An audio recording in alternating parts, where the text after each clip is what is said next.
back. We're Black and Curious. I'm Kendrin. What up, what up? It is Deja. How y'all doing? Hello. If you've never been here before, welcome. We do a cross section of pop culture and real life. Today we are talking begrudgingly about politics. Kind of. So we're talking about the Kind May that was November. kind of. We're talking about kind of the election. We all know what happened. We all know some bullshit. A scheme hooked up by Todd. We're sick of it. And honestly, I just wanted to have a bigger conversation about how Black women, I love to see that we are like, girl, unsubscribe. Time to take care of ourselves. And I'm gonna be Mhm. honest, like my first instinct on that day, like I went on Twitter. Well, first of all, I was watching that night and I knew it was not going to end well, like pretty early on. Um, pretty early on. Um, and I think Black women on a whole were all quite nervous because even Mhm. before that, when it was announced, like everybody was kind of like, uh, and I remember talking Are to you a sure? friend. I was with one of my friends who is also like very, like a political, very into politics and stuff. And I was out with him, a Black guy, that day that it was announced that Biden was going to step down. And he was so excited about her running. And I was kind of like, I believe in her. I don't believe in this country. Hello. And she don't even look like you and I. You know I'm what I'm like, she saying? is. So like, I yeah, was like, she is beyond capable. She is very like good. I have full faith in her. I don't have faith in Absolutely. the people of this country. Yeah, And because of the optics. Solely because of the optics. Because she identifies as a Black and Asian woman. yeah. And then here we are. So I going back to the day of the election, or when, the next morning, I got on Twitter at first and I was scrolling and I was like, you know what? I'm gonna clock out of this and I'm gonna check on my people. And that is what I did. I clocked out of Twitter. Immediately started reaching out to my friends. How are you feeling today? How are you doing today? Like what are your thoughts? Like what is it? Not knowing that everybody was kind of the same, but like I think collectively we all had this moment of like, yo, we are really all we got. And I'm glad to see that I wasn't the only one that was like, yo, I'm gonna focus on the macro. I mean the micro. There isn't anything I can do about the macro. There isn't anything I can do about the world or society or this country or what the people of this there's nothing I can do about that. Right now, what I can do though is be in community and love on my people. And that is what I feel is what we're gonna have to do over the course of the next 2 to 4 years. The irony is I checked out the day of the election. I went and did my due diligence, took my mom and we went together. And then I stopped following. Yeah. And then my mom woke up at like 4 in the morning and it's like going off about how he won and she's like, oh, I can't believe this. And like she's just going back and forth. And that day, it was like my whole body was just like, don't even worry about it, sis, because I had a migraine. I think actually I posted on our socials like this is the day to be worried about yourself. I'm not going to engage, and I think that none of you all should engage either. Like as a woman, as a Black woman, I'm just gonna rest today and every day thereafter. Like, Yeah. um, but coming out of my migraine fog, I did have a moment sometime that week where I was just kind of like emotional in the sense that I currently work with Black children Yeah. and I I am still having a hard time working with children in the capacity that I do, knowing that they won't have the freedoms that I had in my lifetime. Yeah. Yeah. And I am still, I think that a part of me has like put that emotional like breakdown of a moment, put it away in a box somewhere deep down on the inside because I cannot deal with that and then show up and do fun things with my babies and let them be free and have, like Yeah, live a life that they should have at the ages that they're at. yeah, Um, I am I am in community as much as I can be, but it's like I feel like I'm just in a raft, so to speak, in a big ocean, just kind of bobbing along. yeah, And that's the emotional piece. The like pseudo conspiracy theorist of me is like, this man cheated and we know he cheated, but ain't nobody doing shit about it. Like, and I I'm like, okay, it's just not, this cannot be real. This is not what's happening. This is yeah, all a joke. And yeah. in a couple of weeks, something else is gonna go kaboom, and I'm gonna be like, see, I knew it. So, and maybe that's like wishful thinking, like I don't know. I don't have that feeling that something's gonna happen and it's gonna be okay. I don't have that feeling at all. I think I had I that don't think feeling. that something's gonna happen that's gonna save the day. I feel like something will happen that will derail what we thought was about to happen.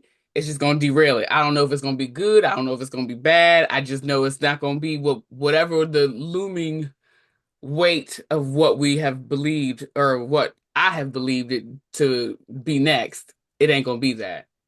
Okay. If that makes any sense. That's why I was like, it's like my pseudo conspiracy thinking, but I don't even know if it's, I would say it's that. I feel it's more like an intuitive, like, this ain't it. Something else is finna happen. And I'm like, just brace yourself.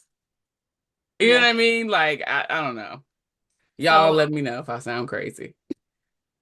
so otherwise, I've definitely been unplugging from the news. I used to listen to a lot of news podcasts, and I'm like, it's gonna be terrible. We all know it's gonna be terrible, and I'm not gonna work myself up about it. Yeah. During the last administration, I was working in a job that was heavily dependent on what was happening in the news.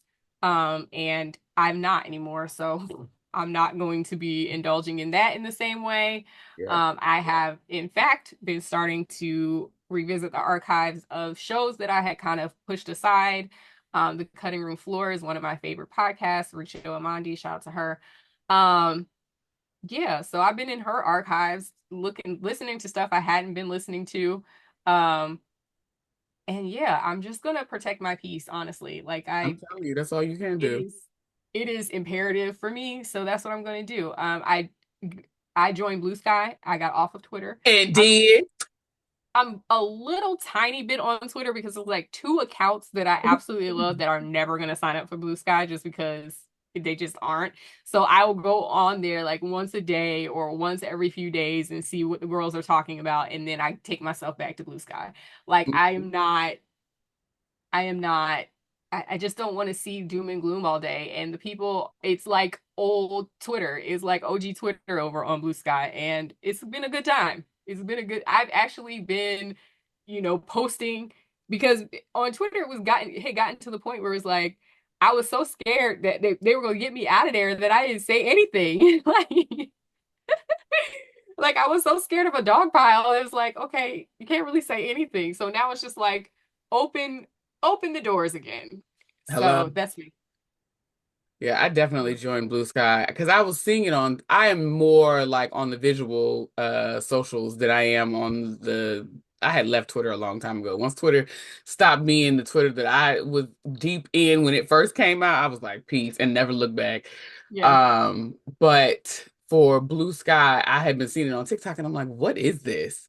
I had like looked up the app and I didn't even bother to move forward. And then someone else that I follow who's also of our generation was like you, like it's like OG Twitter, like get on. Yeah. So I was like, okay, bet.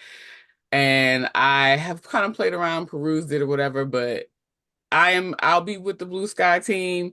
after I listened to an episode of The Friend Zone where Dustin was talking about like all the new terms and conditions that came out as it relates to Twitter, I was Mhm. just like, well, child, I don't even use that damn platform anyway, so I may as well go ahead and deactivate it. It's just there for the sake of me having a name there. Yeah. And Elon is a chaos agent, so I'm happy to unsubscribe from his people and his app.